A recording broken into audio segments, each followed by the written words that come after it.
গুলি লেগে বাম দিক দিয়ে বের হয়ে গেছে এবং বুলেট ইঞ্জুরির ক্রাইটেরিয়া মানে এটার ধরন হলে যেদিক দিয়ে ঢোকে সেটা ছোট, কিন্তু বের হয়ে যাওয়ার সময় বড় ইঞ্জুরি হয়, সেটা হয়েছে।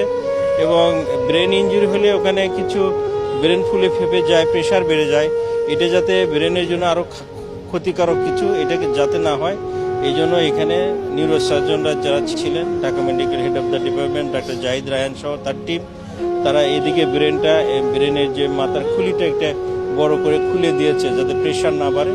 এবং কিছু রক্তক্ষরণ হচ্ছিল, তারপরেও নাক দিয়ে গলা দিয়ে সেগুলো নাক কান গলার ডাক্তাররা টিমে ছিলেন, সেগুলো বন্ধ করে ব্লাড প্রেশার মোটামুটি মেনটেন করে আমরা ওনাদেরকে পাঠাইছি।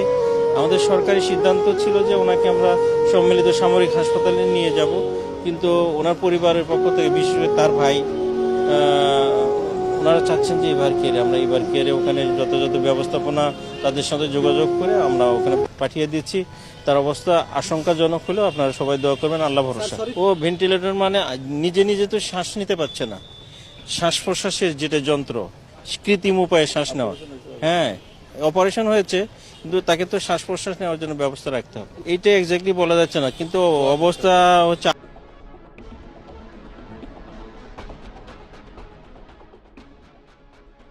প্রিয় দর্শক, বিষয়টি নিয়ে আপনার মূল্যবান মন্তব্যটি কমেন্ট করতে ভুলবেন না। পরবর্তী আপডেট পেতে চ্যানেলটি সাবস্ক্রাইব করে আমাদের সাথেই থাকুন। ধন্যবাদ। এসকে টিভি বাংলা, সাথেই থাকুন।